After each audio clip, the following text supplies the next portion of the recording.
J'espère en tout cas qu'elle sera belle et qu'elle sera à l'heure. Je vous propose, s'il n'y a pas d'opposition, de reprendre la séance du conseil municipal, qui est une séance assez chargée.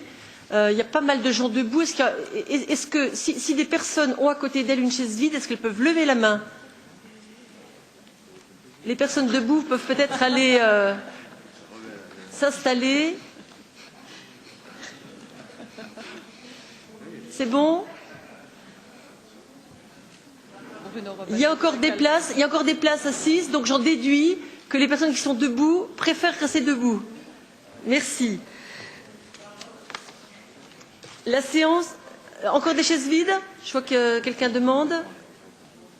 Merci. La séance est donc reprise. Je vais vous proposer, mesdames et messieurs, de modifier notre ordre du jour du conseil municipal sur 2 points. Tout d'abord, le point numéro 25, qui concerne la désignation par tirage au sort en public des 390 électeurs de la ville qui doivent composer la liste préparatoire du jury d'assises. Ce point donc a été retiré de l'ordre du jour, tout simplement parce qu'il n'y a pas lieu de faire délibérer le conseil municipal sur ce point. Mais puisque nous sommes tous réunis en présence d'un nombreux public, je vous propose de procéder au tirage au sort qui, lui, doit être public. Je donne la parole s'il n'y a pas d'opposition. Le point numéro 25 concernait la désignation, le tirage au sort des 390 électeurs qui composent la liste préparatoire du jury d'assises. Mais ce n'est pas vraiment une délibération du conseil municipal. Mais comme ce tirage au sort doit avoir lieu en public, je vous propose de profiter du fait que nous sommes en public pour y procéder quand même. Pas sous forme d'un débat au conseil, mais sous forme donc d'un geste tout simple. L'urne est sur la table là. Et Alain Montigle, si vous en êtes d'accord, peut expliquer rapidement la procédure. Alain Montigle. Non. Oui. Je rappelle que la plupart des villes, effectivement, ne mettent pas ce point à l'ordre du jour de leur conseil municipal. C'est pourquoi nous avons envisagé de faire ce tirage au sort, enfin, ça aurait pu être un petit peu avant le conseil, etc., un peu après, en public, comme la loi nous y oblige. Il s'agit simplement de déterminer le nombre qui sera entre 2 personnes tirées au sort sur les listes électorales. Voilà, donc entre deux nombres, donc voilà, et ainsi nous pourrons tirer tous les membres du jury d'assises. S'il n'y a pas d'opposition, je propose aux plus jeunes des conseils municipaux de se rapprocher de l'urne. Une main innocente. Stéphane Gaillard, je crois, vous êtes le plus jeune. Non, c'est Agnès. C'est Agnès Salvadori. Oui, mais elle est de... Allez-y. Ok, vous devez annoncer... La liste 41. Oui, le numéro 41. Le numéro 41. Voilà. On doit... Donc... C'est nous. C'est nous qui allons au jury. Deuxième étape du tirage au sort. Pour désigner le remplaçant d'un électeur qui ne satisferait pas aux conditions pour être inscrit sur la liste, un autre conseil municipal, on va demander à Agnès Salvadori cette fois-ci, doit tirer au sort un des 2 bulletins blancs et annoncer publiquement la mention qui y figure. Donc c'est l'électeur suivant. Donc en cas de défection, c'est l'électeur suivant sur la liste qui serait appelé à remplacer l'électeur non disponible ou qui ne satisfait pas aux conditions. Merci à vous. Et donc la réelle modification de l'ordre du jour du conseil municipal que je vous propose consiste à ajouter à notre ordre du jour un point 0 permettant l'examen d'une délibération permettant l'attribution d'une aide humanitaire d'urgence aux populations civiles du Sri Lanka. Je vous signale que la délibération a été déposée sur table. Y a-t-il des interventions? Je n'en vois pas. Je mets aux voix la modification de l'ordre du jour Qui est pour? Unanimité, je vous en remercie. Nous allons donc examiner les projets de délibération inscrits à l'ordre du jour. La parole est à Alexandre Tuaillon pour la question 0. Oui, merci Madame la maire. Mes chers collègues, voilà plus d'un quart de siècle qu'un conflit civil se déroule au Sri Lanka, dans l'indifférence générale ou presque. Pas de ressources minières, aurifères ou pétrolières particulières. Un conflit circonscrit à des enjeux souvent locaux. Bref, le conflit qui oppose la population tamoule et l'État sri-lankais n'est définitivement pas un conflit stratégique qui ferait se bouger la communauté internationale. Pour autant, nous ne pouvons rester indifférents au sort de la minorité tamoule. Depuis 25 ans, les généraux de Colombo s'évertuent à faire taire toute revendication identitaire de la minorité tamoule, qui compose tout de même près de 15% de la population sri-lankaise.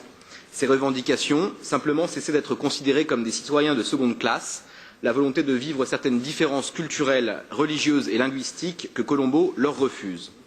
Ces 2 dernières années, avec une vigueur jamais déployée jusqu'alors, Colombo s'est lancé à l'assaut des terroristes du LTTE, sans le moindre égard pour les populations tamoules civiles qui se sont retrouvées au milieu des 2 belligérants. Malgré les discours des autorités qui se veulent rassurants, toutes les organisations internationales dénoncent la véritable prise en otage des civils qui servent de boucliers humains aux terroristes et qui sont les véritables victimes de la politique militaire du gouvernement sri-lankais. Près de 50 000 personnes sont actuellement coincées sur le champ de bataille, tandis que plus de 100 000 autres ont réussi à s'échapper du front. Depuis le début de l'année, ce sont près de 6 500 civils qui ont été tués et plus de 15 000 qui ont été blessés.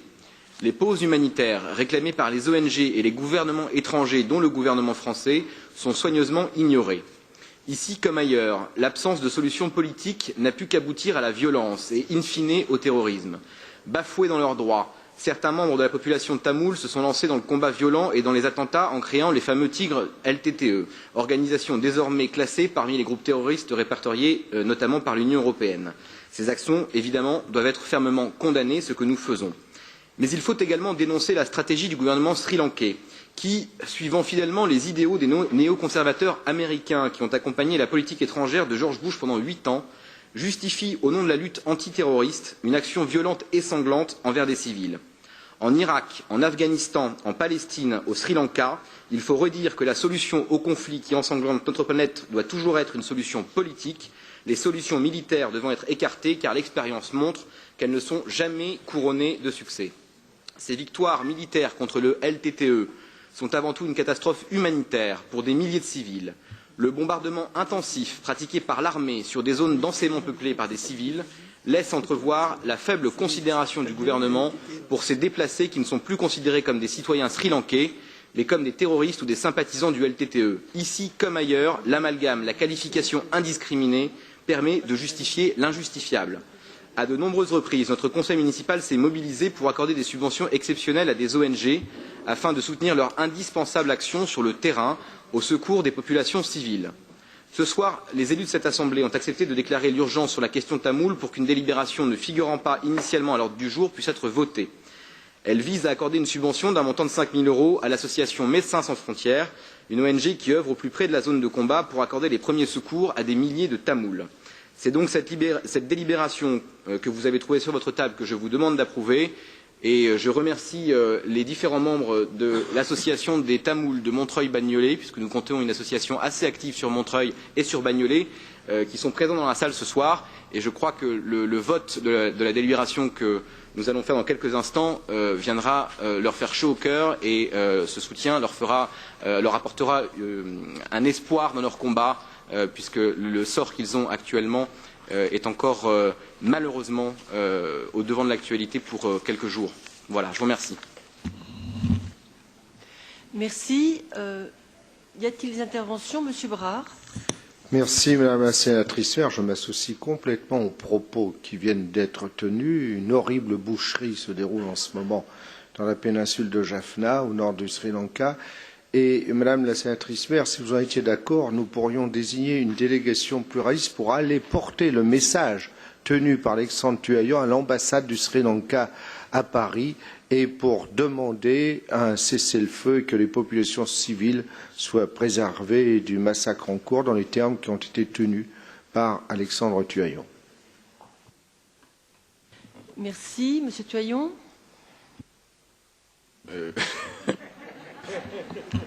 suis toujours disponible pour aller discuter avec les ambassadeurs, mais je crois que, au-delà même de cet aspect, il nous faudra, et nous avons déjà donné notre accord en tant que municipalité, en partenariat avec Bagnolet, peut-être un des premiers pas vers l'Interco, nous avons décidé d'épauler l'association des Tamouls de Montreuil-Bagnolet, qui s'organise pour préparer une manifestation pacifique partant de Bagnolet et rejoignant Montreuil. Donc dès que la date sera fixée, j'invite tous les élus de cette Assemblée à y prendre part et plus globalement l'ensemble des habitants de cette ville. Merci. Y a-t-il d'autres demandes d'intervention? Je mets aux voix la délibération qui est pour. Unanimité, je vous en remercie.